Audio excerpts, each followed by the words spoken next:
Hi, I'm your host Vasco Duarte. Welcome to the Scrum Master Toolbox podcast, where we share tips and tricks from Scrum Masters around the world. Every day, we bring you inspiring answers to important questions that all Scrum Masters face day after day. Hello everybody, welcome to our Team Tuesday, this week with Gurucharan Padki, or as we know him, Guru. Hey Guru, welcome back. Hey, was good. Thanks a lot. Absolutely. So, Guru, on Tuesdays we talk about teams, of course, but before we dive into that, do share with us, what was the book that most influenced you in your career as a Scrum Master? All right. The book I'm going to talk about is a very small book, okay? But it's, I found it to be an absolute gem. It's by Jeff Sutherland. It's called the Scrum, the Art of Doing Twice the Work in Half the Time. Have you heard of it, read it? Absolutely. So, but why did you find this book so inspiring? Oh my God. It's so good because in this, Jeff talks about using Scrum not only in software development, but various other things, right? He gives a totally new perspective of how and, where it can be used. For example, he used the visual board for his house painting, right? And he has also mentioned about how it can be used in schooling, right? I used it for my kids, exam preparation and studies and all that, and it worked absolutely well. Now, the point of this book is that he doesn't say Scrum is such a big thing and it is so complex and all that. He makes it so simple, so easily understandable, and the practical uses of it. So I definitely got inspired, and I recommend everyone to go through that book. It's absolutely lovely. A great book, and definitely something that will inspire our listeners. So, Guru, now we turn our attention to the teams that we work with, that we want to help, but sometimes they fall on themselves by creating these behaviors or kind of patterns that ultimately and over time evolve to become big problems for those teams. So tell us a story of a team, just give us a little bบof context, and then tell us how those behaviors or patterns developed over time and ultimately led to problems. Sure. One thing that definitely comes into my mind and which I'm working on, I won't just blame the team, but there are some times wherein the expectation is like that. For example, I was working on an assignment, and one of the asks from a very senior person was that, hey, Guru, now that you are here, I want the teams to be productive, right? I'm like, what do you mean by productive? He said they should make or burn more story points. I said, that's not just productivity, right? Productivity is something bigger. Now, if that is put into the minds of the team, right, all that they do is look at the numbers, right? Nobody looks at how well are we burning the technical debt of the team, right? How well are we, looking at the quality of the output? How well are we looking at the understanding of the product, right? I believe all these accounts to productivity is just not the velocity, right, as we call it. Now, I told him, boss, I will definitely improve the productivity, but just don't expect the numbers to be increased. The numbers can be played around with.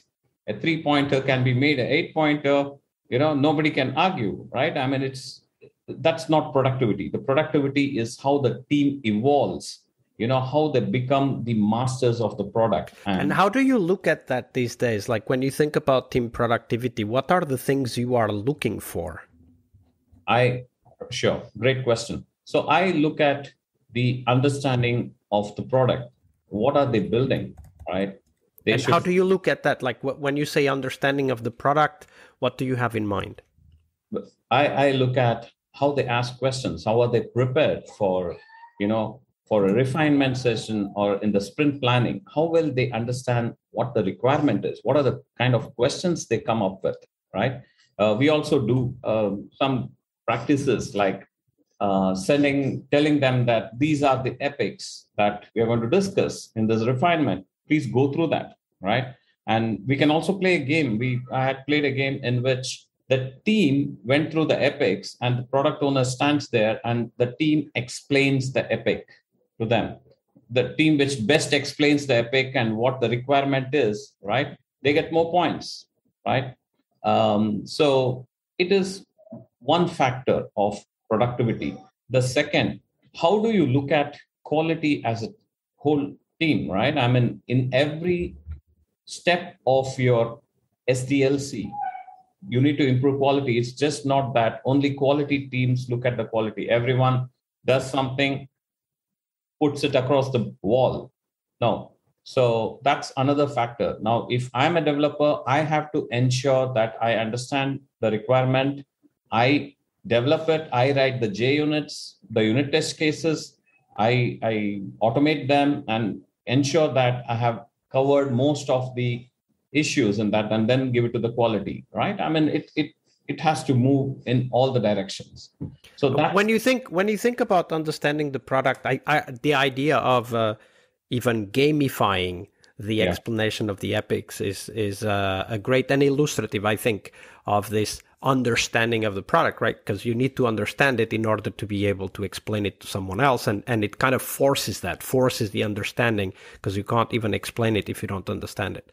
But then quality comes in, and that, I think that you were pointing to something that I think is very important, which is to talk about the way in which quality is a shared responsibility, right? It's not, I like to quote Deming by saying that you can't slap quality in at the end. It's too late for that, right? Like, you need to design things so that quality is there from the beginning, and especially our processes need to take that into account. But of course, that brings in the challenge, because I'm sure you've heard this, and I've heard this many times. I'm a developer, not a tester. It's not my job to see that there are no bugs. And I'm thinking, okay, then you really don't understand what the role of a developer is, because a tester is not there to remove quality problems. A tester is there to guarantee that there are none, right? It's the whole idea of the zero defects that comes from Lean that is behind the idea of the tester. The tester is there just to make sure that there are no bugs, not to remove them, right? But how do you, Guru, these days, how do you communicate the need for shared responsibility in quality to the teams you work with? Absolutely. So these days, what I'm working on is something called shift left, right? Shift left is the new thing where the most of the defects are caught in the smaller environments. When I say smaller, the dev and the QA, even it shouldn't go beyond QA, right? Not to the higher environment, but to the lower environments. We ensure that the requirements are clear, right? And it's properly discussed with the team. So when we categorize the defects, we saw that there were about 30 to 35% of defects which said requirements related defects, right? How do we arrest those? One way is to ensure that everyone understand what the requirement is. So ask questions, have refinement sessions, talk to the team, ensure that they're properly understood. The structure of the user story, right? How the acceptance criteria is put across. All that matters from the requirement. Then come the development. You do peer review, you do a SME review, right? Have coding standards, right? Unit test cases. So all this, process put in place. See, we can't implement everything, but we can surely derive a critical path of the best practices. And I think that you hit the nail on the head there, because we need to, as Scrum Masters, help the team define those practices, right? Like I always tell this story of a team that I was working with. Actually, it was a whole department that I was working with that over time had created these practices for quality, but they were all at the end, right? They were all on the right side of the development flow. They were all after everything had been done by the development teams, right? And they ended up with 5 approval steps The team was done, everything was tested by the testers, everything was ready to go. But even after that, they still had 5 approval processes. And the reason for that was because they figured out that some bugs just escape. And instead of thinking, why did they escape? They just slapped another verification process on top of it. And of course, that doesn't do anything to remove the bugs. That only delays finding the bugs, right? And the point that you were making, that every step of the software development lifecycle needs to have specifically designed quality practices for that step, like, reviewing requirements by having that reflection of requirements. The team explains the requirements to the PO instead of the other way around. I think that's a perfect example of a shift left technique, which I think is great and inspiring for our teams out there to start thinking about. It's like, what are the things we could shift left when it comes to quality? So thank you for sharing that, Guru. No problem. And productivity follows it, right? We absolutely, because the higher the quality, the higher the productivity. Yeah. Teams find it easier. I mean, it's cool. So that's one way, I look at how teams themselves can inculcate, right? I mean, it's all about working together, coming up with the best practices, finding what's the best route for them. It's not just somebody on the top sitting and pressurizing for more numbers. That will not do. Tuesday is Team Day here on the Scrum Master Toolbox podcast. But tomorrow we talk about something that goes beyond the work we do with the teams. We will talk about how to lead change and what our guests have learned from leading and participating in change programs during their career. See you tomorrow. We really hope you liked our show. And if you did, why not rate this podcast on Stitcher or iTunes? Share this podcast and let other Scrum Masters know about this valuable resource for their work. Remember that sharing is caring.